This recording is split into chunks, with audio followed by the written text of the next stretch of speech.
Welcome everybody to the Lazy Money Machine course. Let's see if we can get both of us in the screen so you can see us. And it's Graham and myself. It's Graham sitting there, and this is me. Phuket. Yeah, in Phuket. This is the both of us. Yeah, we're in Southeast Asia today. Yeah, we're both in Southeast Asia. That's right.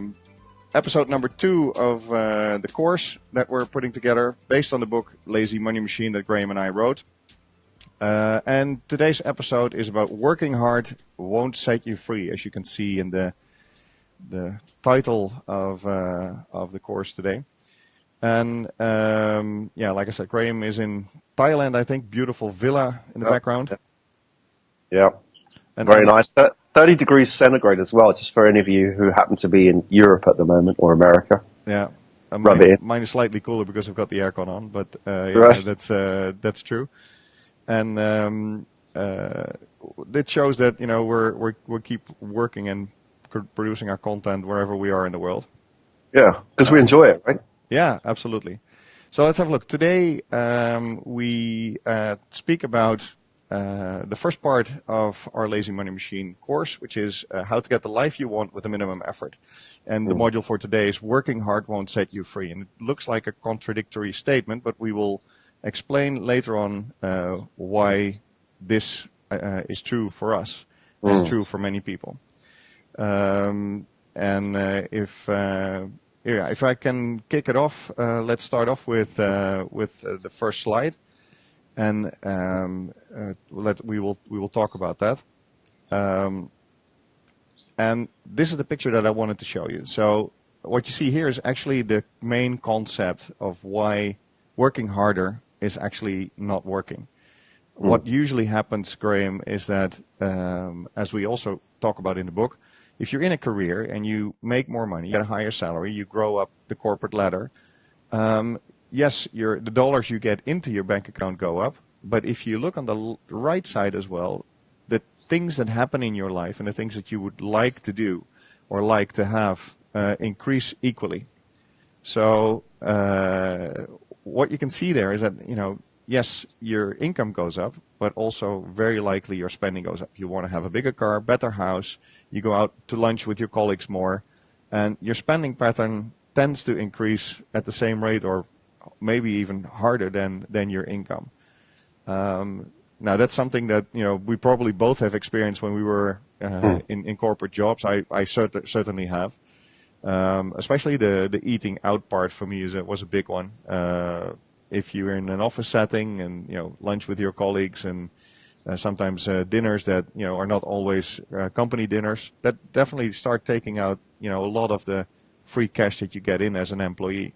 Now the good thing in Indonesia, you can get lunch for $2 or $3, so sometimes you can have cheap lunch. But I mean, if you're in a certain position, then golf comes in and you start playing golf with your colleagues.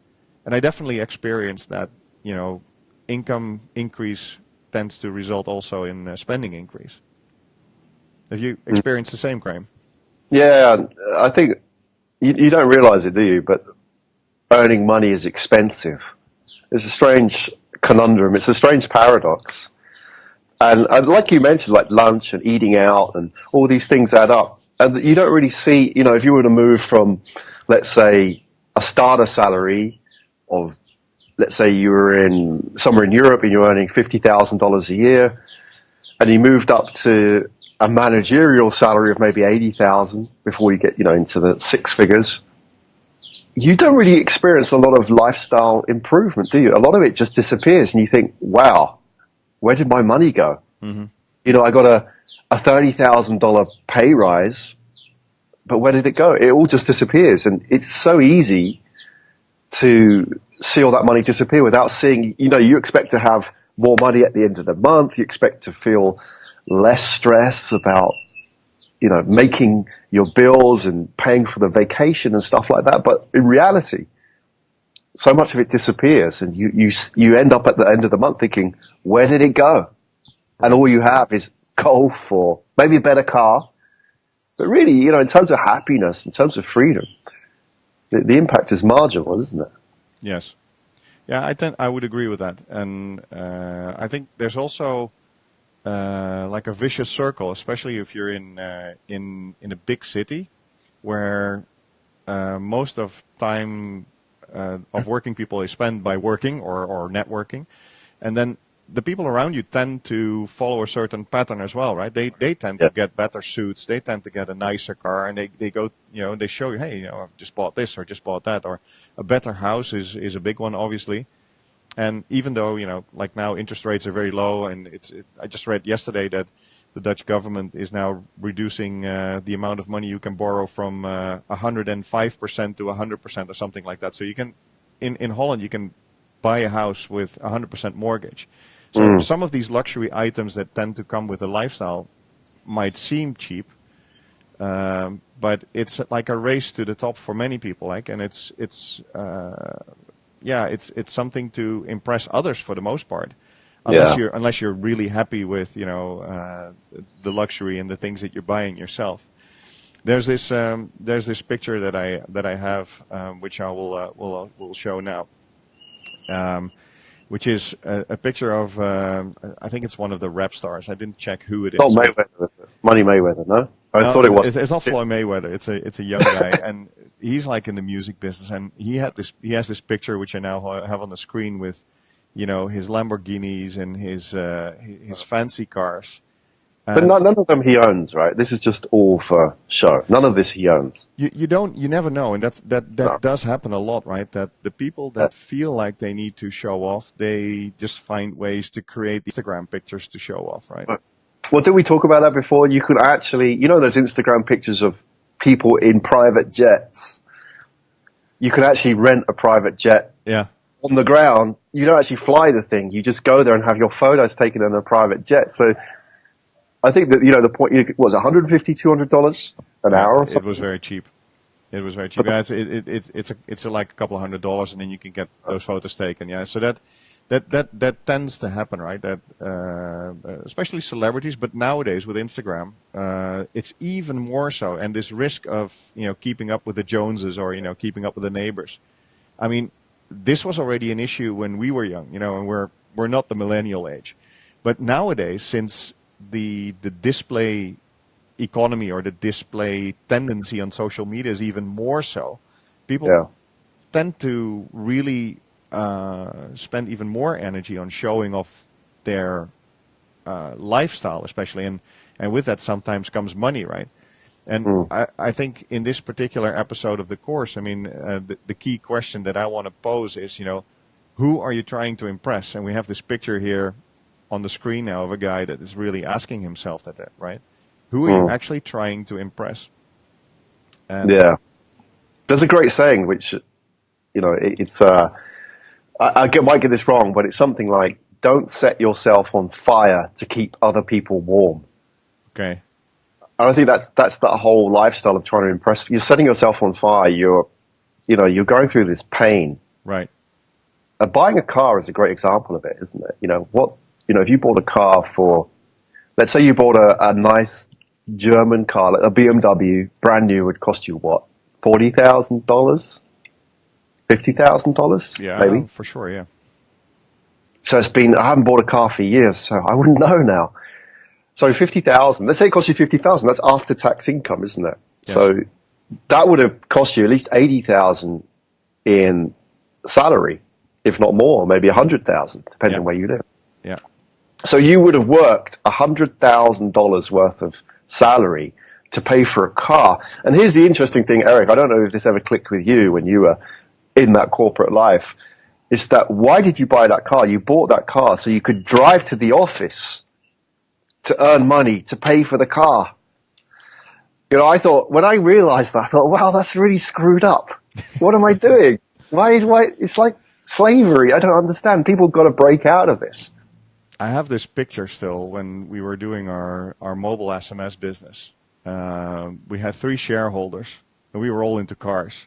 And we had private parking spots next to each other. And I had this picture of our 3 cars parked there, and it was quite impressive at the time. And it had our plate numbers there, and we could park like close to the lobby.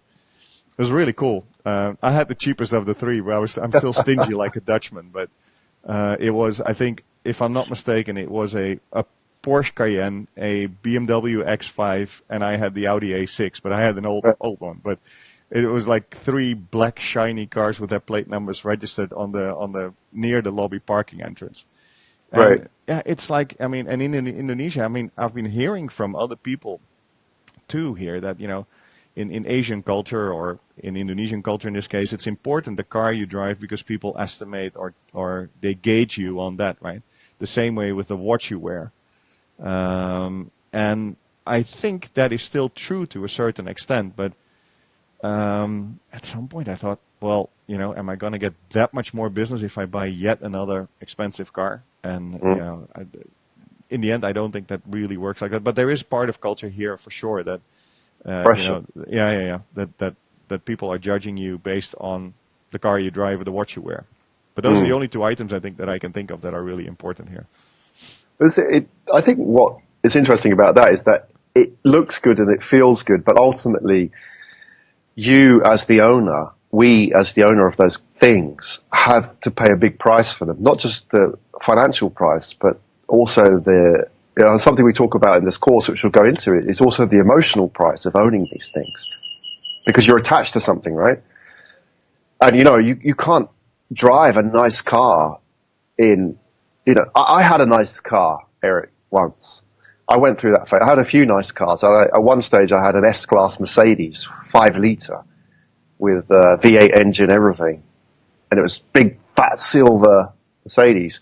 Yep. And this is the crazy thinking that I got into with this, is that, I worked really hard for that. Yep. And saved up the money. I bought the car. Felt fantastic. I drove the car to work every day.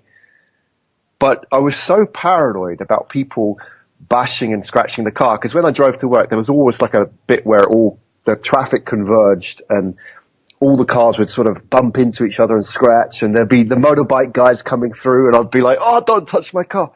Right. I got so paranoid about it that, I did get scratched and I did get bumped, that what I did was I went and bought from my brother. My brother had this really old Volkswagen Golf, which was like really rusty, green as well. Like, people don't drive green cars. So I bought this thing. So I had, on the one hand, this very expensive Mercedes. And then I went to my brother and bought this rusty old Volkswagen Golf. It done like 200,000 kilometers. Yes. And the whole thing shakes, it's manual. I bought it for like $1,000 from him. And, what I did is I kept the Mercedes, and every day I drove Volkswagen Golf. And one day somebody hit the back of me in that Golf, and we pulled over because, as you do. And I looked at it, and he'd like damaged the fender, the bumper at the back. And I thought, nah, don't worry about it. And he looked at me like, what? What do you mean don't worry about it? I said, yeah, don't worry about it. Let's just go to work. For him, he must have been, wow, this is like my lucky day. Yeah. But at that point, I realized the whole thing about that attachment to objects. And, I've been working hard to buy this thing, and it created this unseen attachment and pressure, which gives you a lot of pain and unhappy, cheap, and not to be attached to it and somebody to bash it. You're so much happier and more flexible in life. Yeah, absolutely. That was a turning point for me. Yeah, I think we'll come back to that in later modules on the attachment to things and how you can look at these things and try to reduce that attachment. I wanted to bring up one thing that you taught me, which is that many people think, okay, it's all good, Erik and Graham, you guys are investing your money. How do I free up money to do investment, right? So how can I do something beyond my active income? And you have this great example that I want to put on the screen, and maybe you can talk us through that on how actually small spendings actually make a big difference. Right. So let me put the picture up, and then you can take us through it. There we go. Nice Starbucks with a lot of sugar and whipped cream on top. What is this, Graham? All right. So, this is a lot of calories. You're right.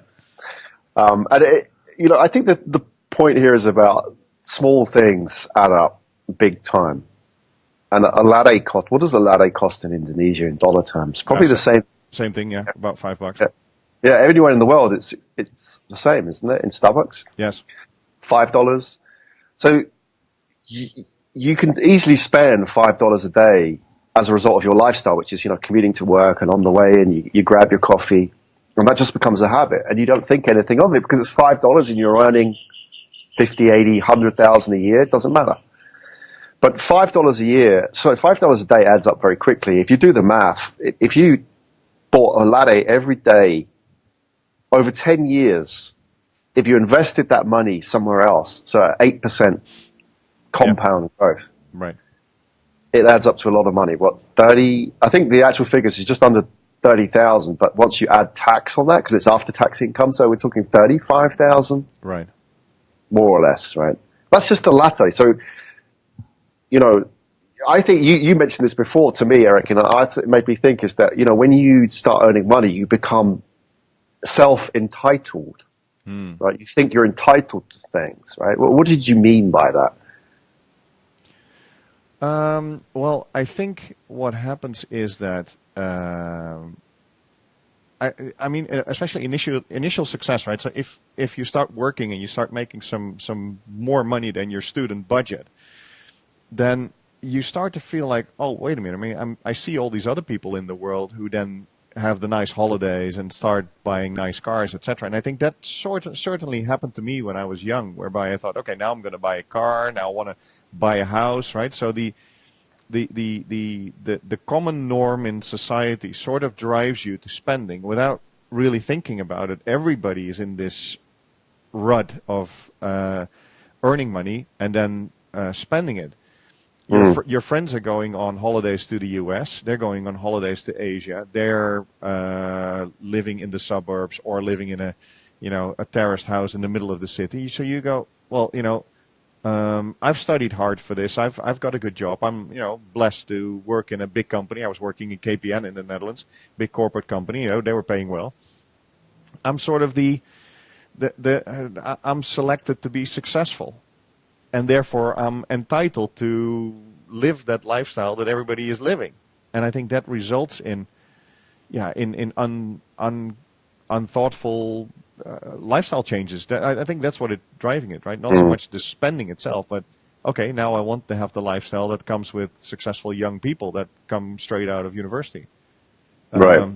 Then I went to Indonesia and it got worse because, I made a lot more money when I was working here as an expat. The only problem I had here, I could hardly spend it because I didn't have anything to spend it on. I was working so hard, I had very little holidays.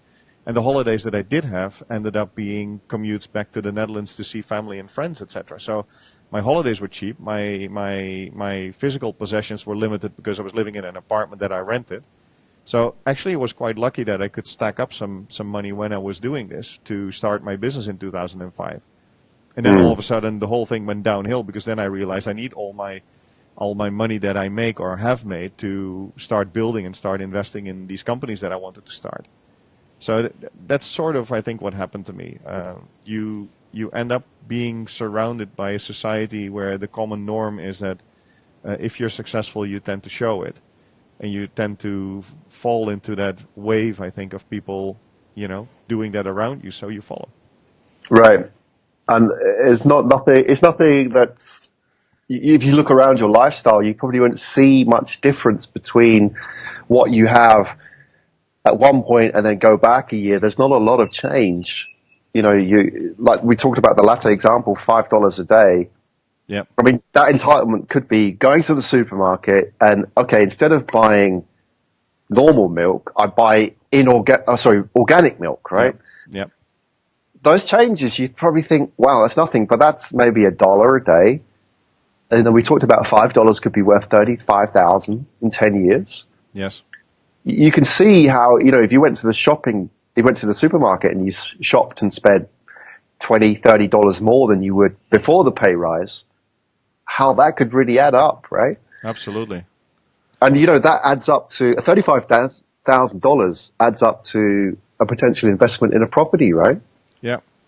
So here we have the sort of the overview of what we spoke about, which basically is, as your salary grows, your outgoings grow, right? And then as we showed you the example of the latte, your income upgrades are absorbed by small everyday spends or bigger ones, if you talk about lifestyle.